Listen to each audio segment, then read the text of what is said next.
Universal joints are small, but very important parts of a vehicle. They help transfer power from the engine to the wheels while allowing the drive shaft to move up and down. Park the vehicle on a flat surface, turn off the engine, and apply the parking brake for safety. To lift and support the vehicle, first use a jack to raise it high enough to access the underside. Then, place jack stands under strong, stable points of the frame. Slowly lower the vehicle onto the jack stands to make sure it is securely supported. Check that the vehicle is stable and does not wobble before starting any work. Never rely only on the jack, as it can be dangerous. To locate the universal joint, crawl under the vehicle and find the drive shaft. The U-joints are usually at the points where the drive shaft connects to the transmission and the differential. Most vehicles have at least one U-joint, while some may have two or more. Look for small cross-shaped joints with bearing caps at each end. Identifying the correct location is important before inspecting or replacing the U-joint. To inspect the U-joint visually, look closely at the joint for any signs of rust, cracks, or damage. Check if the bearing caps are secure and not loose or missing. Look for grease leaks or metal shavings around the joint, which indicate wear. Make sure there are no broken or bent parts on the cross or yoke.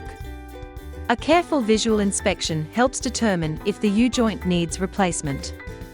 Before removing the drive shaft, use chalk or a marker to mark its position relative to the yoke. This helps ensure proper alignment when reinstalling it. Proper alignment is important to prevent vibrations and maintain smooth operation. Make sure the marks are clear and easy to see. Taking this step saves time and avoids problems after the U-joint replacement. To remove the drive shaft, first use a wrench or socket to loosen and remove the bolts connecting it to the transmission and differential. Carefully slide the drive shaft out, supporting it with your hands to prevent it from dropping. Be prepared for some fluid to drip from the transmission, and place a pan underneath to catch it. Keep the bolts and any washers in a safe place for reinstallation. Handle the drive shaft carefully to avoid damaging it or surrounding parts. To install the new U-joint, carefully place it into the drive shaft yoke, making sure it is positioned correctly. Slowly insert the bearing caps on each side, ensuring the needle bearings inside do not fall or tilt. Press the caps evenly into the yoke using steady pressure. Once the caps are fully seated, reinstall the snap rings to hold them in place.